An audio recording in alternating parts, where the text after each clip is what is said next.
Great.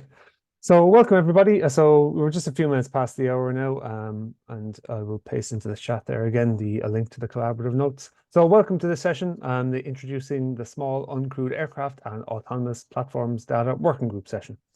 My name is Ryan O'Connor, and I am working with RDA Europe. So I'll be just giving a few minutes of introduction for this session before I pass on to my colleagues Alice, Jens, and Thabo.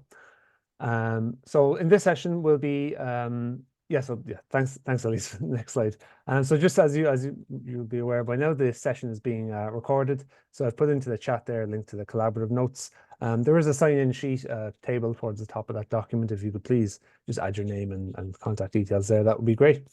Another small point to note: if you could please just keep your microphones on mute during the presentation section of the session. There will be lots of time for questions and you're gathering your input later on. So we invite you to speak, and please feel free to come forward then.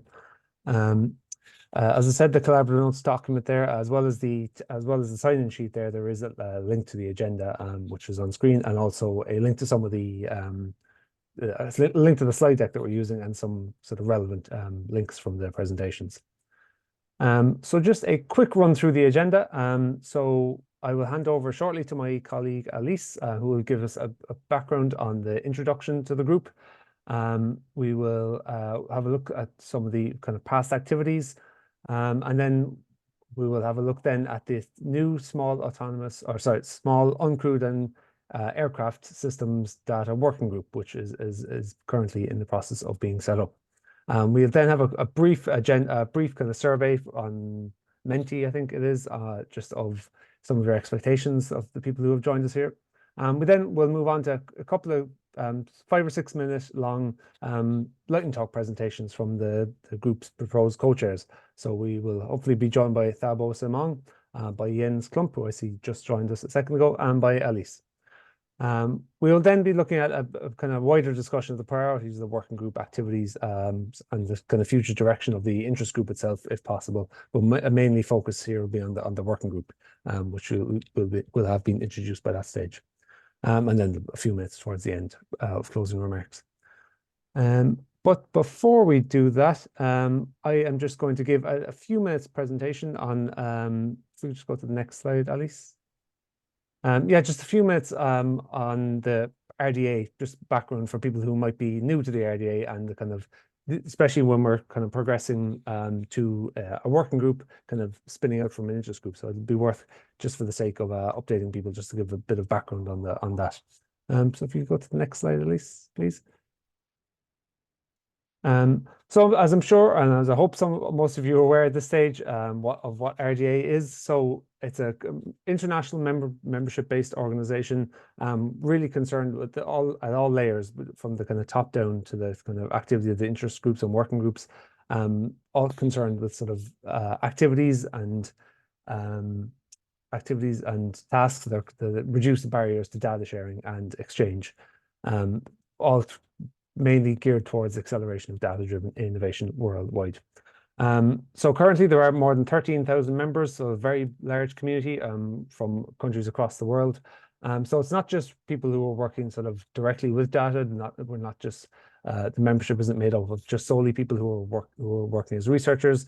It's people, obviously researchers and scientists, but also people in sort of data science professionals or data support roles, and people working in libraries and in archives, in different data infrastructures, and also people working the kind of policy making side of things, and information communications technology professionals. So really the organization as a whole takes a very kind of holistic approach to all issues concerned with data sharing. What does RDA do? So again, for those of you who might be new to the organization, the main activities of the RDA communities kind of come together in these 3 main types of groups. So we have working groups, interest groups, and communities of practice. And we'll focus more on sort of working groups and interest groups in the next minute or two, just to give you a background on these. But essentially what these groups do is come together to address either specific problems or issues, or kind of act as a sort of a talking shop for people to come together and discuss their any issues they might be facing within disciplines, or maybe across disciplines, or maybe to do with kind of specific technologies or policy issues. So it's really a kind of wide sweep of what people can do. It's in theory, and it is in practice as well, pretty democratic organization, in that any who becomes an RDA member, membership is open to all, obviously, and I'm sure everyone here is a member already, but anyone who's an RDA member can initiate an interest group, working group, or community of practice. There are obviously certain criteria that need to be fulfilled to start one of these groups, but anyone is free to do it and to take the lead with that. So as I said, the part of this session is focused on the progress from this SUAS interest group and the spin-out working group. So I thought it might be worth just having a quick look at the kind of the difference between these two types of groups. So interest groups are typically longer term collections of individuals who come together. Really, interest groups really act as a kind of platform for communication and coordination among individuals. Instead of a shared interest here, it could be shared issue with data sharing technologies, or with particular discipline-specific issues, or kind of any technological aspects of data sharing, or reducing the barriers to that. There's any really sort of people are free to propose whatever subjects they want in concern with these. As I've said, they're kind of longer term initiatives, whereas compared to working groups, which are typically around 18 months in length, interest groups are a bit longer, and can be a bit longer, and essentially kind of can keep going for as long as there is interest from the members to continue them. Again, so part of what interest groups do is kind of help to coordinate activities across different initiatives. So with initiatives within RDA and also outside RDA. So across different organizations, or different communities or collections of researchers or research support professionals. And oftentimes, not all the time, but sometimes they do lead to the formation of working groups. And that is the case in this instance with the SUAS interest group. So working groups, on the other hand, as I said, are kind of typically shorter term, so approximately 18 months in duration, sometimes longer, sometimes a bit shorter. Essentially, what these do is focus on a specific task or issue that the members would like to address, and essentially work towards that goal in the 18-month period, with a view to producing recommendations or some sort of guidelines or specifications. So there's the key point here is that any work that the group does within that 18-month period has to be sort of practically implementable or adoptable by organizations with outside RDA. So as an example here, we've put just in the third bullet point here, the groups typically focus on developing and implementing data infrastructure. It could be tools, policies, practices, products, or recommendations for any of these that can be adopted and used by projects or organizations or communities. Key part of this as well, that these recommendations are put to RDA community review. So once the group has got through its 18-month life cycle, that it will have any results it does produce get put to the community for sort of feedback and ratification and endorsement. So it's really a kind of collective effort on as well as the group itself. Then the larger community, the wider community, takes part in that process as well. And the key thing as well here is as well as any work that the group does being sort of implementable by different organizations, that there is a representation within the working group of a wide geographical spread. So this is the case in our working group that we're starting up today, and we'll be explaining a bit more detail, but that's a key sort of criteria for working groups. Next slide, Elise. So just a quick word, and then on the work I'm doing. So as I said, I'm working with RDA Europe. So I'm particularly working on this RDA Tiger project. So essentially what this project is doing is working with a collection of pilot groups, of which this proposed working group is one, and also additional groups that who have applied to support for our support via an open call. Essentially what we're doing in the 3 years of the RDA Tiger project is to support working groups to kind of lower the barrier to beginning working group activity, and to kind of provide sort of quality of life improvements. So essentially what that means is that we're providing support to working groups across the whole life cycle of the working groups the whole duration of the working group's life cycle. So getting the group off the ground, helping co-chairs formulate ideas, get that into a sort of case statement format, and then helping also once the group gets up and going, and helping out with the kind of some of the more organizational aspects, just meeting organization, engaging members, sticking to timelines, that type of thing, and assigning tasks. Essentially, we're just kind of so we can take that sort of organizational burden from co-chairs and allow them to focus on the actual content of the group itself. I won't go into detail on this, but if you are interested in hearing any more about it, there is a section on the RDA website, or please feel free to contact us at the address there at the bottom of the screen. We will have a deadline for open call for support coming up quite soon on the 31st of May, but that's a rolling call, so that we do have 4 rounds of evaluation per year. And I think we have, yeah, and that's all from me. So hopefully I've kept that within time. So I'll just hand over to my colleagues. I don't know, Jens or Alice. Not sure which one of you is picking up from here.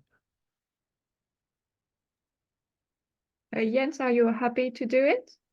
Or I can do it? Yes. No, I can. I'll give a quick review of what the group has done so far. Could I have the next slide, please? The group has been quite active in the past. It started in 2017 out of work done at the ESIP drone cluster. ESIP is the Earth Science Information Partnership, an association in the US, and also with some international partners now. So it already started 2015, and then really got going as an RDA group in 2017. There was a workshop at the plenary in Philadelphia and in Helsinki, and the one in Melbourne that didn't happen in person.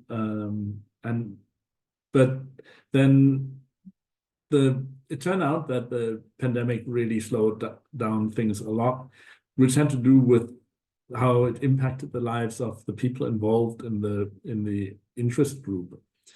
And so now we're regrouping and restarting the interest group with new co-chairs and focusing some of our work through the proposed working group. Next slide, please. So this slide gives you a timeline of activities before 2019. You can see there really was a lot happening, and we hope to get to the same level of dynamism now with the new revived groups coming up to speed. Next slide, please.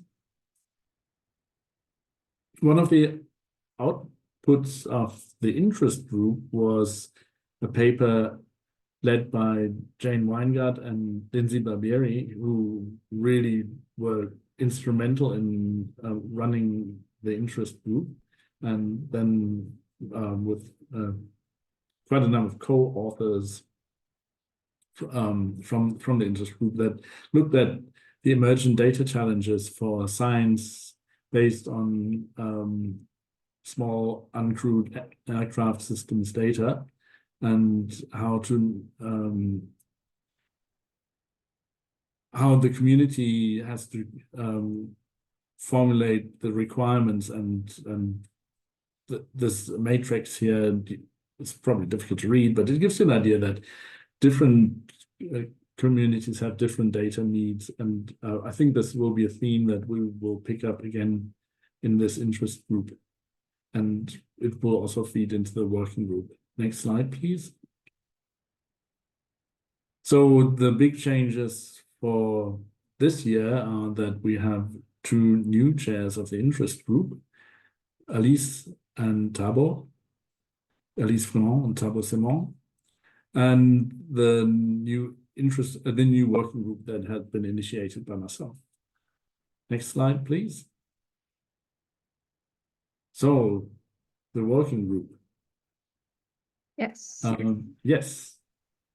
So thank you, Jens and Ryan, for like giving an overview of the interest group and what it does. So now I will give an introduction to the small UAS data working group. So to give a bit of context, so there are now more and more drones and UAVs that are used in research. So it's easy to bring with you on the field, and it can go where you can't go. So it's becoming really the best friend of some scientists. And it has become a really good tool for the collection of data from the environment. So this platform acquires data at higher temporal and spatial resolution and in environments that are hazardous to work in. And so there are now, like with the miniaturization of the sensors and the development of better hardware and instrumentation, this platform have become much more accessible, and the volume of data collected as well. So it has really increased exponentially, as the data collected by this platform are usually quite big. So while cloud computing infrastructures can offer the necessary scalability, there is still a big lack of common data and metadata practices in using data derived from drones. But at the same time, we have seen that the use of autonomous platforms in marine research is well advanced. So they have already developed some best practices. And so that could be potentially transferred to the data management of data derived from drones. So the main proposal of this working group is to collect use cases of data collection and processing by uncrewed and autonomous platforms from different disciplines, and document best practices, but also document when it doesn't work, so that we can learn from each other and try to not make the same mistakes, but try to elaborate and develop best practices in both the collection and the processing of this data. So after using the collected materials, the goal is to develop recommendation for data and metadata best practices. And the goal is to focus on interoperability with virtual research environments, such as the Open Science Cloud, so the European Open Science Cloud, so EOSC, but also others. So what we expect as output of the working groups are a specification for metadata and data coming from uncrewed and autonomous vehicles used in research, and a demonstrator to show how these guidelines support the design and implementation of cloud-based data infrastructure for drone data. So here is like a timeline of what we will try to do. So as you can see on this, so we have two main deliverables. And the first task that we will do is a survey of the landscape of the of drones and autonomous platform data and data processing. And then collect use cases and best practice and analyze the data. And the second deliverable is around demonstrators, and this will be how we adopt the results of and the recommendation developed as part of the first deliverable. So we will try to work around the several milestones that are mainly attend the RDA plenaries. So we are here at the RDA plenary 22. So we'll start with a very short survey today, but we are aiming to develop a more substantial one later on that will be sent out to the community. And then we'll start with a specification of drone services and database on input from potential adopters. Thereafter, specification, and the goal is for RDA, like the plenary 25, to have the recommendation endorsed by the RDA, basically. So the working group, so we will try to meet monthly or every 2 months, depending on the needs of the community and what we can do. So between the RDA plenaries, and where necessary, we could have a smaller task group that can meet on specific activities and then report back as part of these meeting groups. So I really encourage you to join us. So we have now published our case statement. It's still under review, so there is anybody can send comments and add anything on this. And to join the working group, you will need to go on the RDA website and click join the group. And I also encourage you to, if you haven't done it yet, to also join the interest group as well as like the working group will be the main activity of what the interest group will be focusing on, but there might be other projects as well that might happen as well at the interest group level. Yes, so now that you know more about what we want to do, we go through a short survey. So you will need to go to Menti. So I've sent here, and I will try to share this. So yeah, so I think we can. I will send also the code here. Yeah, I think the first link is with the instruction. So I think the second Mentipool link should work better.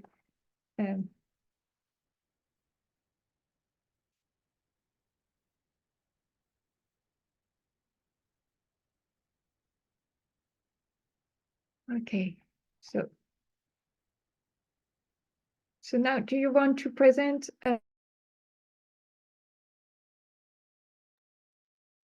So you're muted, Alice.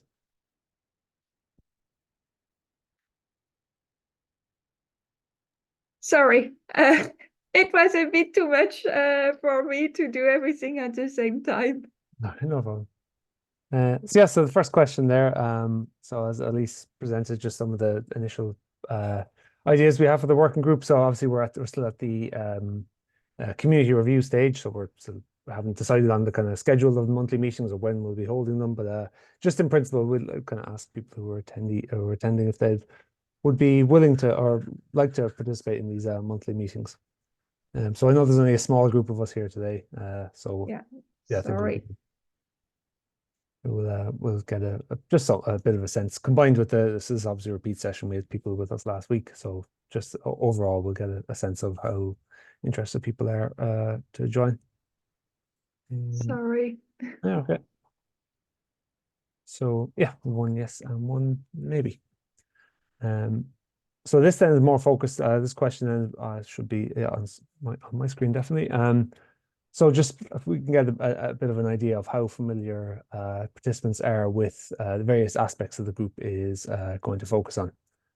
So UAV instruments, data collection planning, data collection, data management, data publication, data formats, data processing, and yeah, that's all. So that should be a slider scale you can see on screen.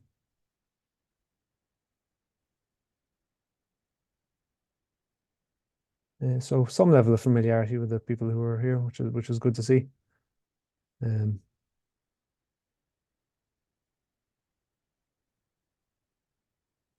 It was just the 2 questions at the start. Yeah. Yes. Okay, cool. Yeah, we do have some more Menti questions a little bit later after some of the presentations, but yeah, it's just we wanted to get just an initial sense of what people's familiarity is with the what the group is intended to focus on, and how whether they'd be able to participate. But now we do have, as I mentioned earlier in the agenda, do have a few slightly shorter presentations from Jens, Alice, and also potentially from Thabo, who's the other co-chair, but unfortunately looks like he's not being able to join us so far today.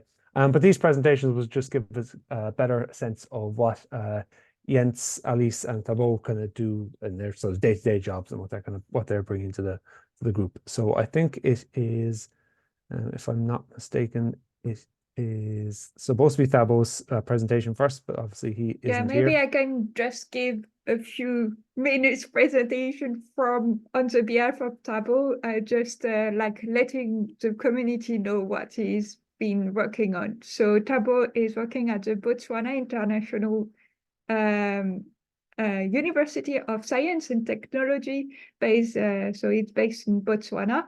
And it has been working a lot with small SMEs and also different partners and is really focusing on data collections. So and it's mostly on operational projects in Botswana. So I won't go into the details, but he has been working a lot with GIS, and one of the biggest projects he has been working on is looking at the electric network. So he's using drones and imagery to look at the network in Botswana to avoid outbreak of the electric network. And so they can then assign location where there might be problems, but also report back and identify maybe solution. So yes, they go to different locations, and then they have different metadata for each point they need to survey. And then they can take pictures. And what is good is that with the drone, you don't only look from below as it was done before, but you can really easily look at the top to look at potential issues in the network. Yeah, so it's not my field at all, but here are some pictures that you can relate to. So you can see that some cables are damaged. Yeah, more cable damage. And so, yes, so this is it. And so then, yes, they are also using thermal images. So they are doing this mainly during the night because I've seen that the quality of the data is much better and they can better see the issues that they might have in the network. And so then they can like pinpoint where they have problem, and so that people can then resolve the issue on the field. Yeah, so yeah, this is kind of the same. And so this is the team then repairing the damage.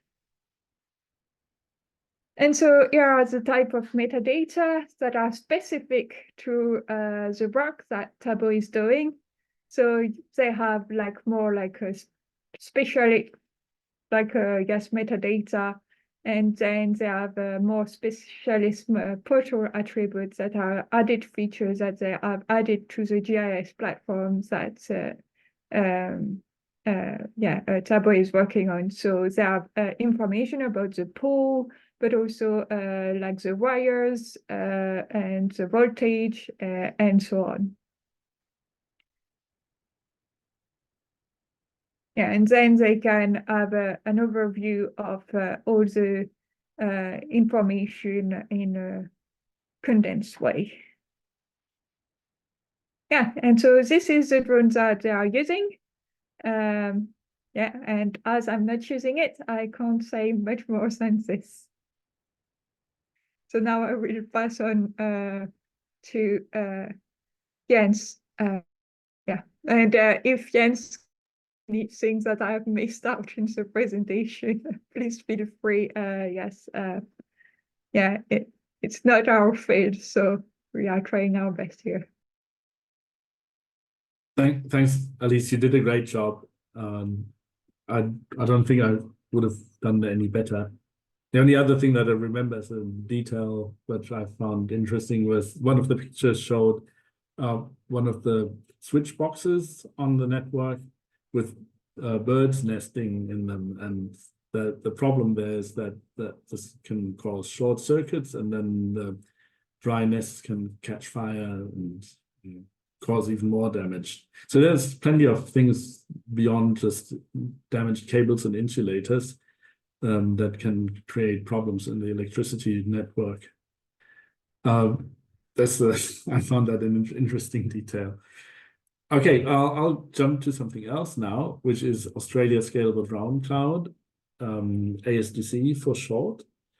ASDC was a project in the platforms program of the Australian Research Data Commons, ARDC.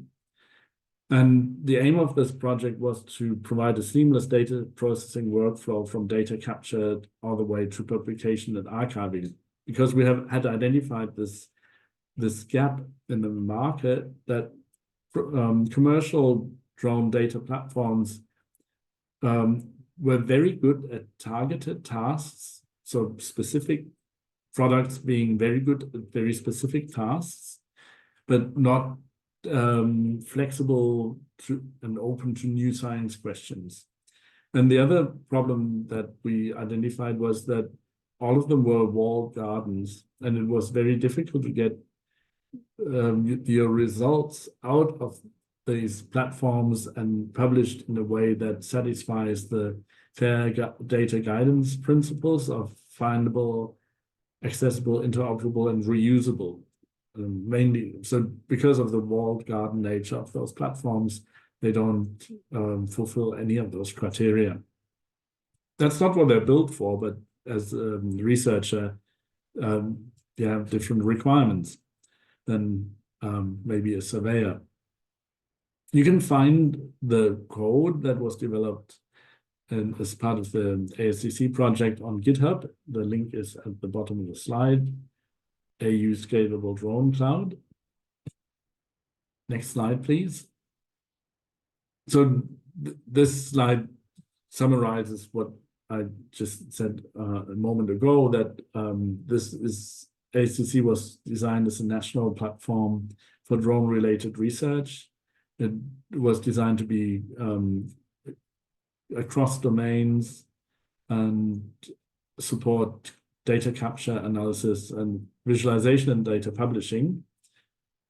Make it easy, make it fair from data capture, and then also enable national scale applications and data through data and campaign operability. And one of those outcomes is its role in the now starting COAST RI, COAST Research Infrastructure Program, which is a really large nationwide project to coordinate research along Australia's shores, and there's plenty of coastline.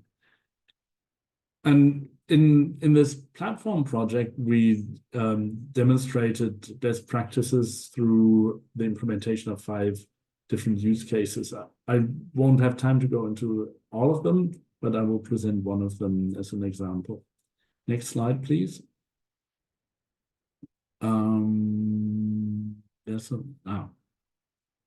some boxes appearing. So a principle that we gave ourselves in building this platform was to not reinvent the wheel, but to take building blocks that already exist, like Open Drone Map for photogrammetry and user management, to use Jupyter as the platform for processing and making code available and for interacting with the code, use Cesium for visualization, and then use the existing persistent storage through international institutional repositories to archive and publish the resulting data and make the metadata harvestable through the ARDC Research Data Australia portal. Next slide. Oh, yeah. Okay, so it's cloud native architecture, and we implemented it on the ARDC Nectar cloud because it's an ARDC project, but it can be ported to other cloud architectures as well. That always needs a little bit of adaptation, but we try to keep it as vendor agnostic as possible. And so the orchestration through Kubernetes, and as I said, it could also be deployed to commercial cloud platforms. Next slide.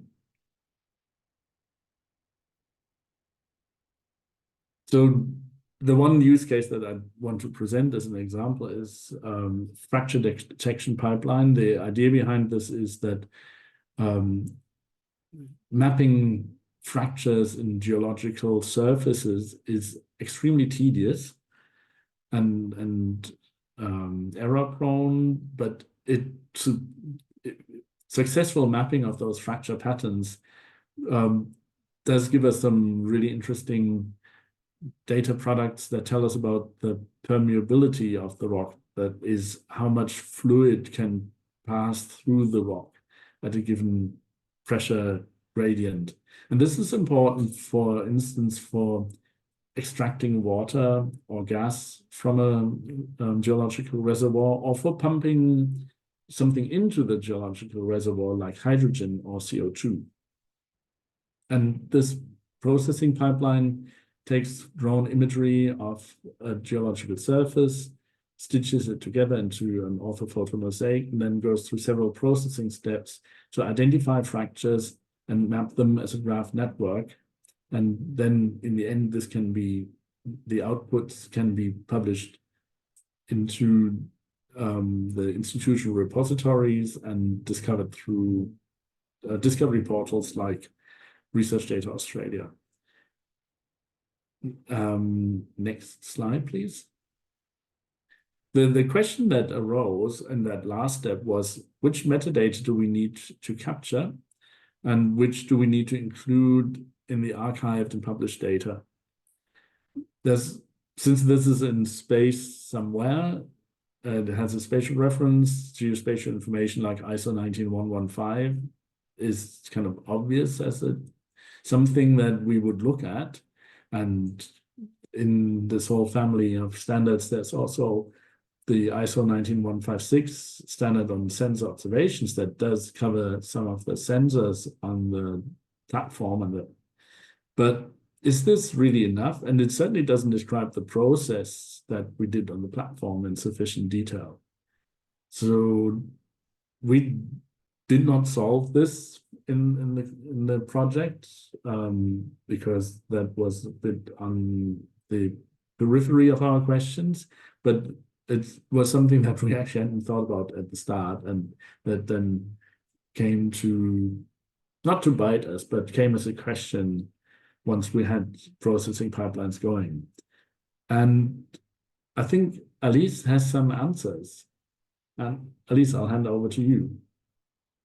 Yes, thank you. And yes, if you have any question to Jens at this stage, please don't hesitate. We are not that many in the session, so yeah, feel free to ask any question for Jens.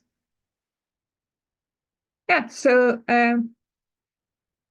now I will give an update. So I'm working at the UK Polar Data Centre at the British Antarctic Survey, and I've been working on this project that is a project on imagery and derived data from autonomous and remotely piloted aerial vehicles. And so the goal of the project was to develop a workflow for data generated from UAVs that complies with a data commons approach. And so this work was realized using a digital research infrastructure grant from the Natural Environmental Research Council, called also NERC. So this is the UK main funder in at least for environmental research. So as part of this small grant, the goal was to understand the needs and challenges and the vision of the UAV community in the UK. And to do that, we ran a survey. We attended several meetings of the NERC Net Zero Airborne Capability Group on uncrewed IO systems. And we also interviewed NERC scientists from different domains. And what the scientists wanted was to have the data easily discoverable through a common data portal and be able to run computational analysis directly in the cloud using computational notebooks or Google Earth Engine equivalent. So due to the very short grant that we had, we couldn't develop this infrastructure, but we identified that having common metadata would be a key step to reach this kind of vision. So to harmonize the UAV metadata, we based our work on existing work from the Environmental Data Service. So the Environmental Data Service is composed of 5 data centers in the UK that are from different domains. So I'm working, for example, at the British Antarctic Survey, and that it will focus on cryospheric data from both polar regions. But we have also BODC, specific for oceanographic science, EIDC for more hydrology, and so on. But we base this from the experience of CIDA as well on airborne data management. So with FARM, which is a UK airborne laboratory, ARF, which is an airborne research facility, and UFAR, which is a European facility for airborne research. So all these are not from plain, real plain infrastructure, but there are some good practices in this type of research that we learn from. Then we had the domain expertise and also the expertise from the marine autonomous vehicles. We also base this existing basis from existing work from the international community, such as what had been done by the previous co-chair of this interest group on UAVs, but also what had been done with the ACIP drone cluster that we presented before, and some publication, and also from the surveys that we run from the NERC community. And what we discovered is that we needed more than discovery metadata. So the UK Gemini metadata standard is what is based on the ISO 19115. So it's a generic geospatial metadata, but it's really for discovery. So it's giving a title, an abstract, some reference to some processing step, for example, but it's not getting into the details of what we wanted for describing UAV data. So what we did is that we really looked into common UAV metadata, and also, so this is what we say is minimum information that is required to describe any drone data. So it includes, for example, information about the platform, such as the payload, the stability, the sensors, the calibration parameters. And so this is mainly so that the community can assess the quality and understand the potential bias of the data. And then we have specific metadata, whether we are collecting images. So this is image metadata, so that we describe more the type of image, the processing done, the resolution, and so on. And then we have, if it's other sensor or in addition, non-imaging sensor metadata, then it's a variable that it's measuring and the processing step and so on. And on top of that, we have also domain-specific recommendations. So this will mainly come from the domain you are working on. Yeah, so here are the list of metadata fields that we have identified. And for each item, we have said whether it was recommended. So it's with a R. C for conditional. So that means that it depends, for example, if you have a camera or not, the metadata related with that will be conditional of whether you use this camera. And then we have M for mandatory or O for optional. So in terms of metadata, we have like 5 big items. So the metadata related to the UAV platform and the sensor type. Then we have the information related to the survey itself. Then we have the information regarding the flight logs. And then we have the different metadata related to the imagery. So if you have like more imagery data or if it's non-imaging sensor data. So another thing that we have discovered is that most of these metadata are to be collected at the time of the data collection. And so to help scientists to record this information, we have come up with 2 kind of templates. So one will be the UAV summary data collection, where it will give information about the project, the survey, like a generic information about the survey, but also describe all the sensors that are part of the overall survey. So you can describe all the sensors that you have and any calibration information that you have as well. And then for each flight, you will have a UAV survey log sheet where you will, it's kind of a time event log kind of event, but you will be able to select the sensors that are part of this survey, because you can have one sensor missing as part of the flight. And so you can kind of say which one is working at the time of this flight. So everything has been published in 2 reports. So one is specific for like to describe the how we came up with the results. So it shows, so this is a NERC report where you have also the result from the survey and additional information, while the other report is more like tailored for as a guide for users and giving advice, for example, on how people should also write a data management plan, for example, when they are using drone data, for example. Yeah, so that was it for me.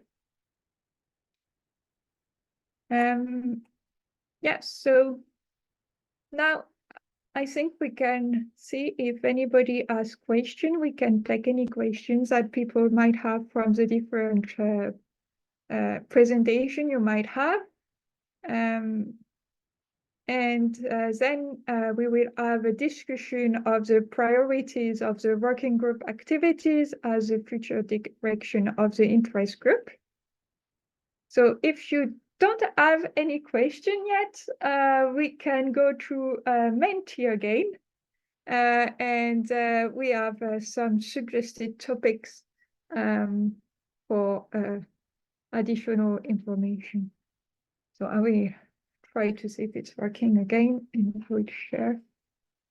I know, I think Carmen mentioned that she won't be able to open her microphone or anything, but if anyone wants to post questions into the chat, please do so. We're happy to pick them up from there as well. Yes. Okay. So, yes, so this was a new instruction. Okay. So what we wanted to discuss now was like if you are using drones, so what are your biggest challenges with UAV data? So, or maybe it can be some things that you are struggling with, or some things that you would like to share with us. Yeah, that is very open.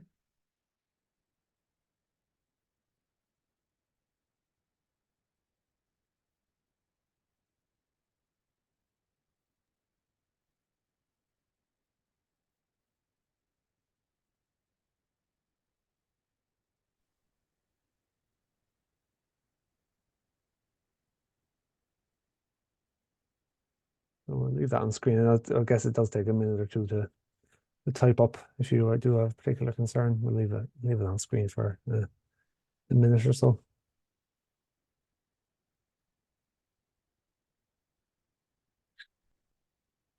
So I see that we have some answers coming up.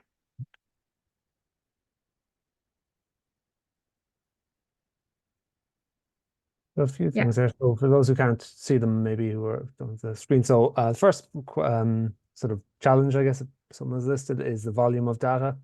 So I guess and mentioned the repository. So I guess that's depositing large amounts of data to a repository, whether that's institutional or sort of generic or specific repository. And then standards for data that are not images. I'm not sure if Jens or Alice would maybe pick up on that. And there's also a comment of then the associated metadata, which I think one of the main topics for the group.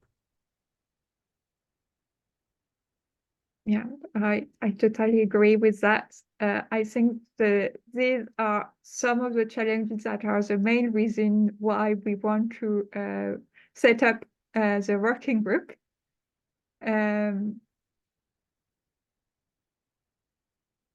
So in terms of standards for data that are not images, the problem I think is that we have so many like type of data that might exist, and also the fact that a lot of sensors are quite close, and so the data are not really open or can only be open in a software linked to the sensor.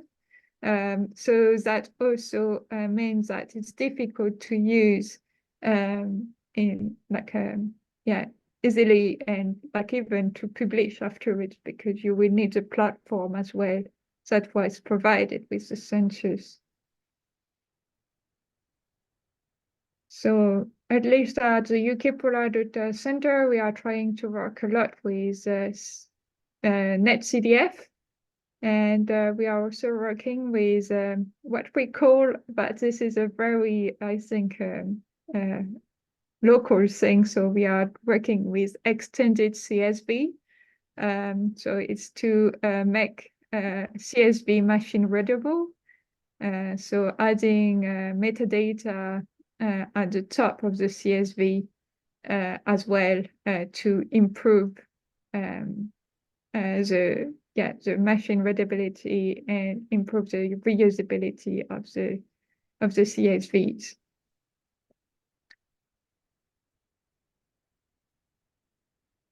Yeah, and for metadata, so everything that I have presented is at the moment just shared. So we have scientists at the British Antarctic Survey who are happy to be a kind of guinea pig of what we have developed.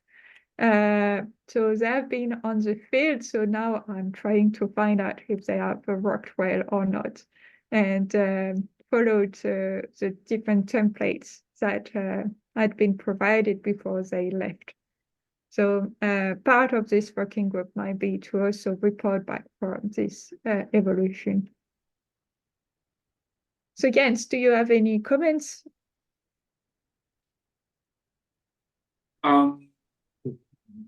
I think my main observation is that the drone community is quite fractured, and one of the tasks for the working group certainly will be, and I think also for the interest group going on, will be to connect to more groups that already exist and that have already developed practices that we can learn from. Yeah, I see that as a big challenge for the groups going forward. And I think us as well, we have even problem with images because it's becoming too big, or we have large like videos. And so then it's whether or not we should keep everything or focus on really the survey itself. But sometimes there are lots of tests going on that are sometimes part of the survey, but sometimes we are not sure. And so often we are given a hard drive with everything on it.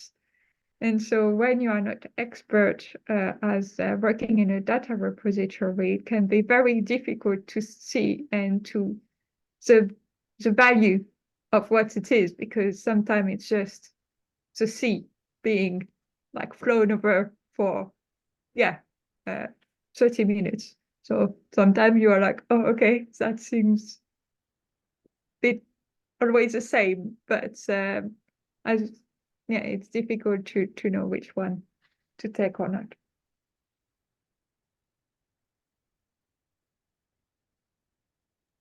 So there's a comment in the chat. I'll just read it out from Carmen. Says I think it's an interesting group and that there are many challenges from the volume of data and its just description, etc. Just on that, if anyone wants to unmute, maybe to explain or comment further on what they've added to the Menti, please feel free to. There's a very small amount of people. And yeah, sorry, Carmen, I'll read that out again just to continue. Again, the subject of metadata that is mentioned is a problem because we have only defined the administrative type. Those are the ISO that was mentioned, and in this aspect, perhaps a more disciplinary perspective should be taken. Yeah, and I think that's why we are really, at least for non-imaging data, we are really trying to use NetCDF and XCSV parallel or extended CSV, because we can add this kind of more specific metadata, but it's maybe not the best way to do it. And so I think that could be like a place, this group to discuss this and to find the best solution on how to best describe like the quality and like any bias on the data. I think there are also discussion around calibration, how to make like the information from a calibration more more readable and more standardized as well. That might be an interesting point as well.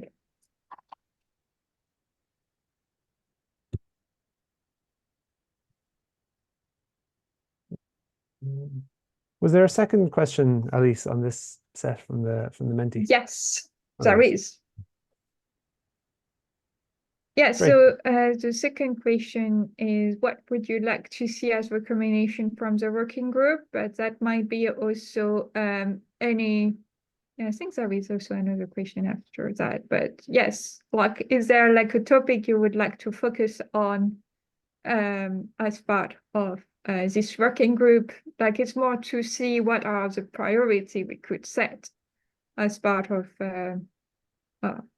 this group. So we have discussed, for example, about metadata, but also the non-imaging data.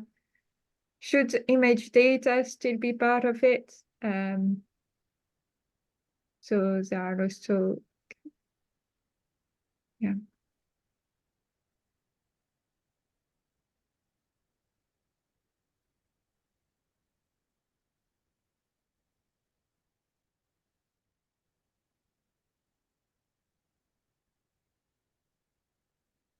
And there is a link in the collaborative notes to the full case statement as well, which obviously goes into detail on the proposed recommendations and kind of outputs of the group at this stage. But obviously we're still in the community review period, so we're still open to feedback on that.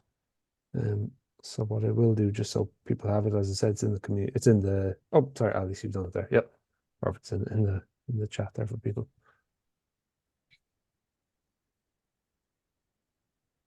Yeah, so I said, like the metadata is a key point on what we want to focus on, but I think there is also everything related to the processing as well, that is kind of key for better interoperability into the virtual research environment as well.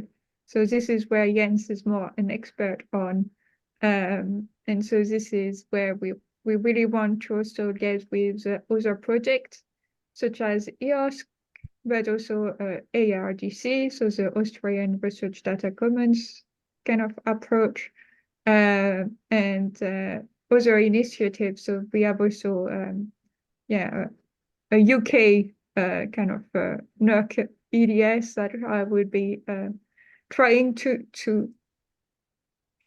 make liaison with this type of work. Yeah.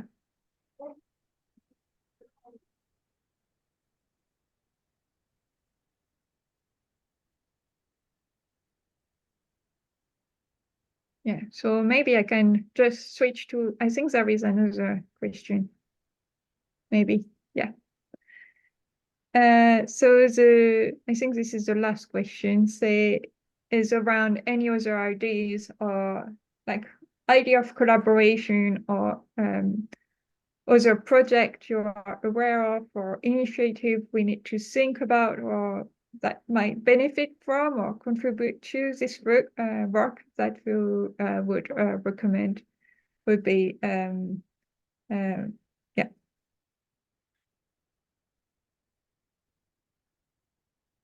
Yes, thank you, Jens. Makes sense. So in the case statement, there is a list of just on the kind of collaborations with other projects and initiatives. There is a list of other RDA groups that we kind of like to we will be sort of coordinating with, and a mention of a few initiatives and projects. But as Jens said earlier, I think from my understanding, so actually I should probably just give some background. I don't have any background in this field at all. I'm just here as a kind of the support to help to facilitate the group's work essentially. But as Jens said earlier, this field is he described it as being quite a fractured field. So if there's any recommendations of other organizations or initiatives or things that you think might be of use for the group to know about, to engage with, please feel free to add them to the Menti. We're open to any suggestions here for this. Yeah, and if you would like also to add anything or describe how you are using the drones data in your institute, yeah, don't hesitate to also unmute and share your thoughts. Yeah, I think I will give you 5 minutes, and if nobody has any comments, we will just finish the session. Yeah.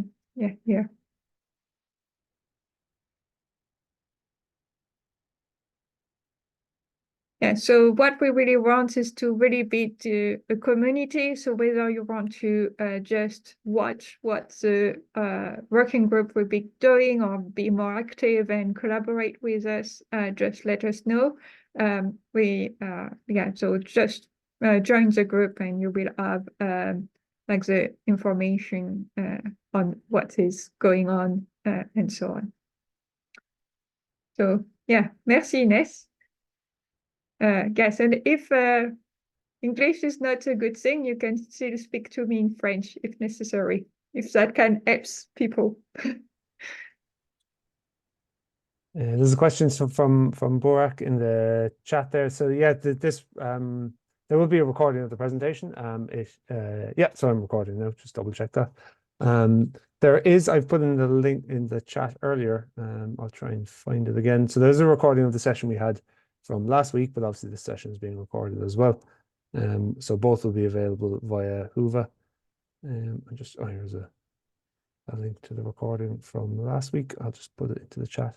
But yeah, at least that's a good point. If anyone wants to, is free or speaking in French to at least, then please feel free to ask any questions. That would be great.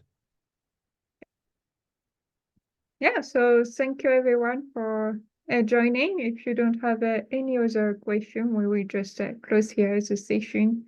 But thank you for joining. I knew that there were like a lot of clash for this time. I wanted to be at least at 3 different sessions at the same time myself. So